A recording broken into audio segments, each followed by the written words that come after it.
Now, I don't know about y'all. I don't know if y'all ever watch the news. You guys ever watch it? Sometimes? They got some good stuff on there. Don't watch too much of it. But there's a big story right now everybody's talking about, and it's about a group of heavily armed protesters who have occupied something called the Malheur National Wildlife Refuge in a remote area of southeast Oregon. I have not seen this many angry bearded men in Oregon since I referred to Blue Moon as a craft beer. Max, it's a good beer, Max. Don't get angry. I like the orange. It's fun. Now, these guys who've taken over the thing call themselves a militia, and they're led by a feller named Ammon Bundy. And if that name sounds familiar, it's because he's the son of the legendary Cliven Bundy. Now, you might remember that name from back in 2014 when Cliven fought the government over grazing fees on federal lands and lost all sympathy when he started saying stuff like this. I want to tell you one more thing I know about the Negro. Okay, don't need to sing any more of that song, okay? Have that fumigated. All right. Okay, and now his son is continuing the anti-government tradition. And if that's what Cliven's son Ammon is up to, I shudder to think what's in store from the Cliven grandchildren. I'm going to guess Rando, Pervin, and Krampus.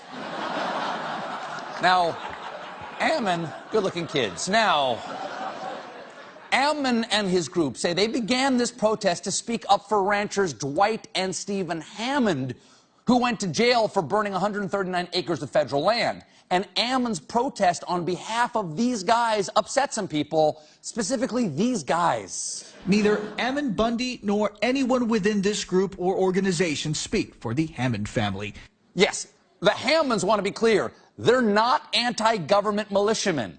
They're simply anti-government arsonists, please.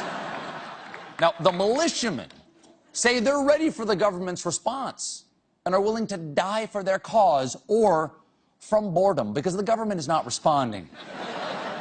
As one retired U.S. Marshal said, the best approach now is to wait the group out. Probably not what the protesters had in mind. That's like taking over the Alamo and then not being surrounded by the Mexicans. Davy Crockett would look like a complete doofus. And I gotta say, the coonskin cap does not help. But I've been thinking that maybe this is just a win-win.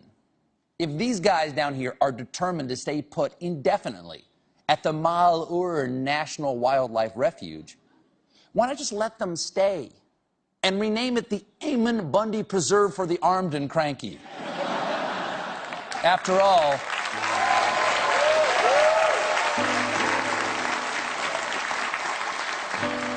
these confused, fragile, heavily armed creatures need someplace to live where civilization won't upset them.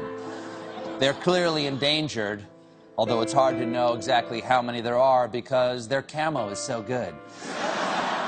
Here's one standing between two bushes, I believe.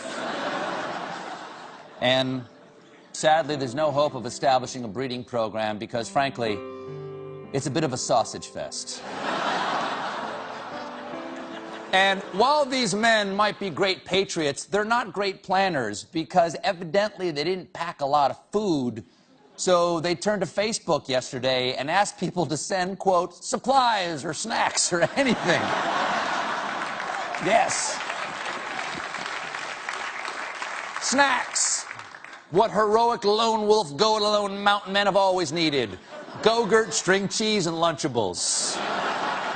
Well, I want you to hang in there, fellas, because help is now on the way. You may remember, viewers at home, that weeks ago I mentioned Oreos on the show.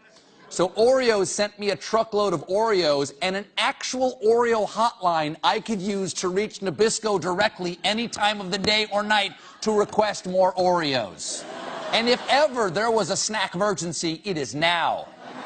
So I am officially deploying the Oreo phone.